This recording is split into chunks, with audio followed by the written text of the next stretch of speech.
परिचय। झारखंड का इतिहास साक्षी है कि अपनी देशज जन चेतना की रक्षा के लिए वह निरंतर संघर्ष करता रहता है। बिहार के जनजातीय समाज में अब तक जितने भी संघर्ष हुए हैं, उनका एक प्रधान पहलू सामुदायिक पहचान बचाना रहा है, जो जमीन के रक्षा के लिए जमीन से जुड़े आदिवासियों के आंदोलन के एक लंबा इतिहास है। अपने भूमि व्यवस्था के शत विशत होने और ईसाई मिशनरियों के प्रभाव के फलस्वरूप आदिवासी द्वारा अपनी संस्कृति को पुनर्जीवन देने के लिए भी आंदोलन हुए हैं। सामाजिक आंदोलन की पृष्ठभूमि में सामाजिक संरचना में बदलाव लाने या बदलाव का विरोध करने के लिए संगठित प्रयास ही रहा है। भारतीय स्वतंत्रता संग्राम में भी बिहार की जनजातियों का महत्वपूर्ण योगदान रहा है।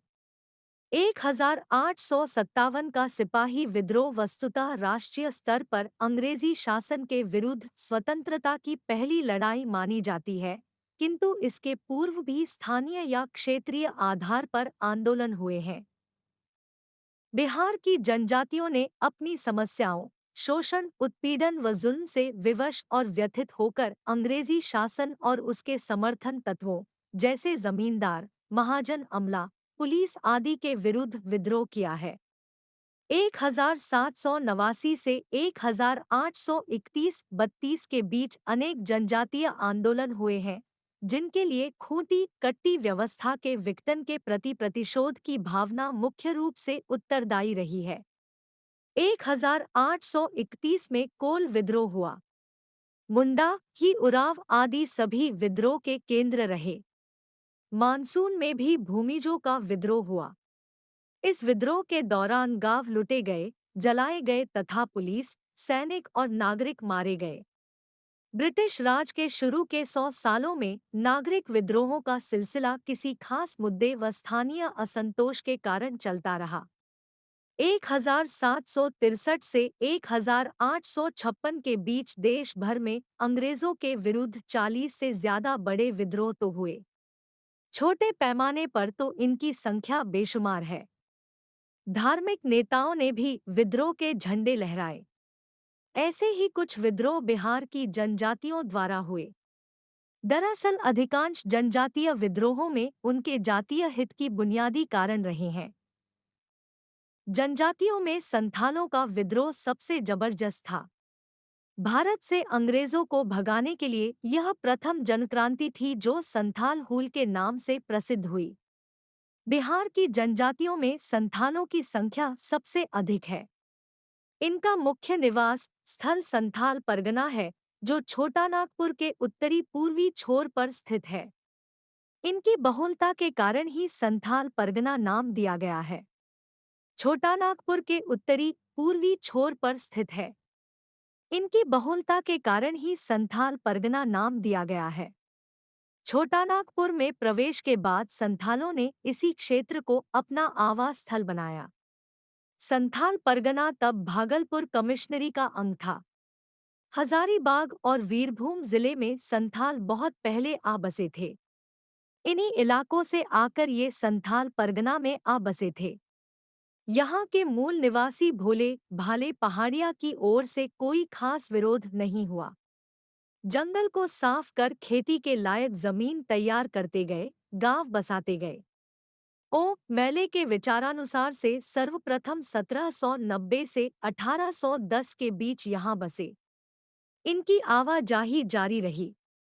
1836 तक 427 गांव से कम नहीं बसाए गए।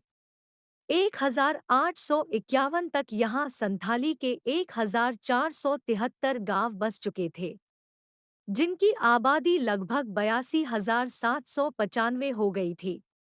छोटा नागपुर में अंग्रेजों का आधिपत्य 1756 से ही हो चुका था, किंतु यहाँ की जनजातियों पर नहीं। धीरे धीरे शोषण और अत्याचार का शिकंजा कसता गया। 1850 तक यहाँ तक के चप्पे चप्पे में शोषण छा चुका था। संथाल भी इसके शिकार हो गए। ऐसे तो संथाल भोले भाले शांतिप्रिय और थोड़े से ही संतुष्ट होने वाले होते हैं, किंतु जब उनका शोषण बढ़ने लगा, साहबों की उपेक्षा, महाजनों का शोषण, अमला के भ्रष्टाचार अत्याचार बढ़ते गए। संथाल स्त्रियां भी इस अत्याचार से अछूती नहीं रही। बंगाली बिहारी महाजन ऋण देकर भारी सूद वसूलते, छोटे बटखरे से इन्हें सामान बेचते और बड़े बटखरे से इनका उत्पादन को खरीदते। इन्हें ठगते भी और ऋण की वसूली बड़ी क्रूरता कठोरता से करते। न्यायालय दूर, पुलिस संवेदना शून्य। इन्हें कोई इंसाफ नहीं मिलता था। धीरे धीरे इनकी जमीन भी महाजन हड़पने लगे। अंग्रेजों ने मालगुजारी बढ़ा दी कर लगान नहीं देने पर इनकी संपत्ति को कुर्की जब्ती व नीलामी होने लगी। स्वदेशी महाजन जमींदारी और विदेशी हुक्मरान दोनों ओर से दोहरी मार। इनकी नज़र में दोनों दिक्कू थे जिसके लिए इनके मन में भयंकर आक्रोश पनप चुका था। अतंत इनका धैर्य टूट गया। संथाल हूल इसी शोषण की देन है। सिद्धू कान्हो की जीवनी। संथाल हूल का नेतृत्व भोगनाडीह निवासी चुन्नी मांझी के 4 पुत्रों ने किया। ये थे सिद्धू, कान्हू, चांद और भैरव। हूल के समय कान्हू की उम्र 35 वर्ष, चांद की आयु 30 वर्ष और भैरव की उम्र 20 वर्ष बताई जाती है। सिद्धू सबसे बड़ा था किंतु उसकी जन्मतिथि 1825 के आस पास मानी गई है। सिद्धाय कान्हो का जन्म झारखंड राज्य के साहेबगंज जिले में भायगनाडीह नामक पर हुआ था।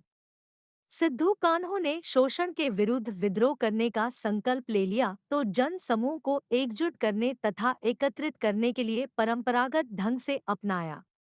दुगडुगी पिटवा दी और साल टहनी का संदेशा गांव गांव भेजवाया। साल टहनी क्रांति संदेश का प्रतीक है। 30 जून 1855 की तिथि भगनाडीहा में विशाल सभा रैली के लिए निर्धारित की गई।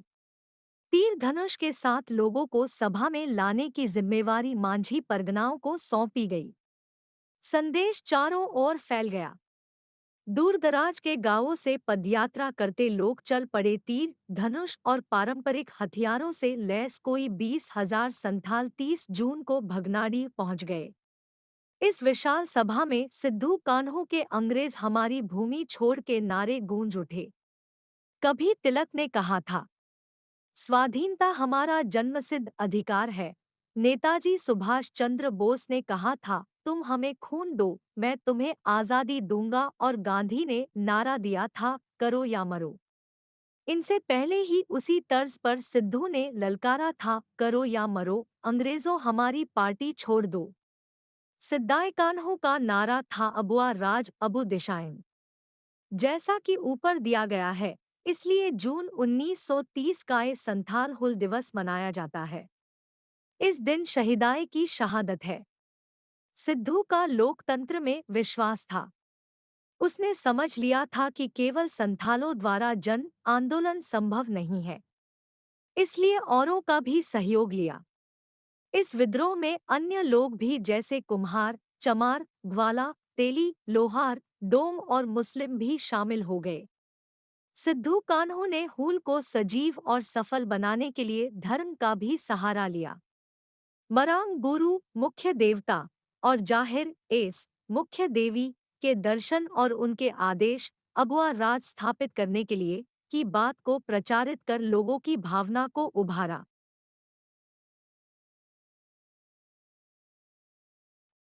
सखुआ डाली घर घर भेजवा का लोगों तक निमंत्रण पहुंचाया कि मुख्य देवी देवता का आशीर्वाद लेने के लिए 30 जून को भगनाडीह में जमा होना है। फलस्वरूप 30 जून को भगनाडीह में कोई 30,000 लोग सशस्त्र इकट्ठे हो गए। उस सभा में सिद्धू को राजा, कान्हो को मंत्री, चांद को प्रशासक और भैरव को सेनापति मनोनीत कर नए संथाल राज्य के गठन की घोषणा कर दी गई। महाजन, पुलिस, जमींदार, तेल अमला, सरकारी कर्मचारी के साथ ही नीलहे गोरों को मार भगाने का संकल्प लिया गया तथा लगान नहीं देने व सरकारी आदेश हीन मानने का निश्चय किया गया। नीलहे गोरों ने नील खेतों के लिए संथाली को उत्साहित किया था पर शीघ्र ही उनका शोषण शुरू हो गया था जो बढ़ता ही गया। संथाल उनसे भी क्रोधित थे।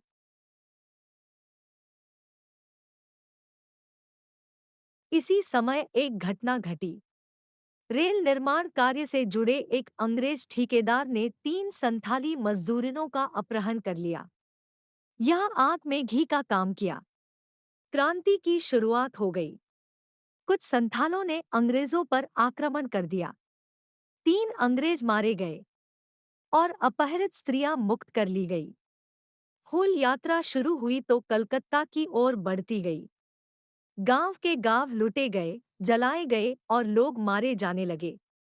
कोई 20,000 संथाली युवकों ने अंबर परगना के राजभवन पर धावा बोल दिया और 2 जुलाई को उस पर कब्जा कर लिया। फूदनीपुर, कदमसर और प्यालापुर के अंग्रेजों को मार गिराया गया। निल्हा साहबों की विशाल कोठियों पर अधिकार कर लिया गया। 7 जुलाई को दिघी थाना के दारोगा और अंग्रेजों के पिट्टू महेशलाल दत्त की हत्या कर दी गई। तब तक 19 लोगों को मौत के घाट उतार दिया गया था। सुरक्षा के लिए बनाए गए मार्टेल टावर से अंधाधुंध गोलियां चलाकर संथाल सैनिकों को भारी क्षति पहुंचाई गई। फिर भी बंदूक का मुकाबला तीर धनुष करता रहा। संथालों ने वीरभूमि क्षेत्र पर कब्जा कर लिया और वहां से अंग्रेजों को भगा दिया। वीरपायती में अंग्रेज सैनिकों की करारी हारी हुई। रघुनाथपुर और संग्रामपुर की लड़ाई में संथाली की सबसे बड़ी जीत हुई। इस संघर्ष में एक यूरोपियन सेनानायक, कुछ स्वदेशी अफसर और 25 सिपाही मार दिए गए। अंग्रेज बौखला गए। भागलपुर कमिश्नरी के सभी जिलों में मार्शल लॉ लागू कर दिया गया। विद्रोहियों की गिरफ्तारी के लिए पुरस्कार की घोषणा कर दी गई।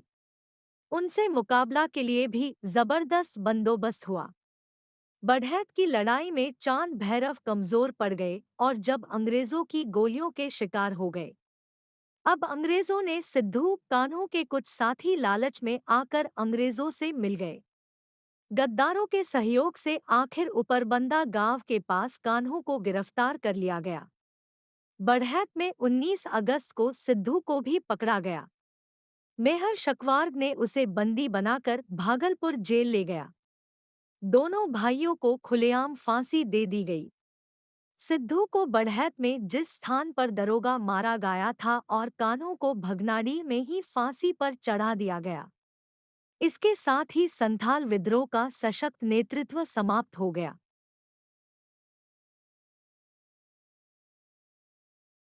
धीरे धीरे विद्रोह को कुचल दिया गया। 30 नवंबर को कानूनन संथाल परगना जिला की स्थापना हुई और इसके प्रथम जिलाधीश के एशली इडेन बनाए गए। पूरे देश से भिन्न कानून से संथाल परगना का शासन शुरू हुआ। संथाल हुल का तो अंत हो गया, किंतु 2 वर्ष के बाद ही 1857 में होने वाले सिपाही विद्रोह प्रथम स्वतंत्रता संग्राम की पीठिका तैयार कर दी गई। आज भी इन चारों भाइयों पर छोटानागपुर को गर्व है और संथाली गीतों में आज भी सिद्धू कान्हू याद किए जाते हैं। इन शहीदों की जयंती संथाल हुल दिवस के रूप में मनाई जाती है।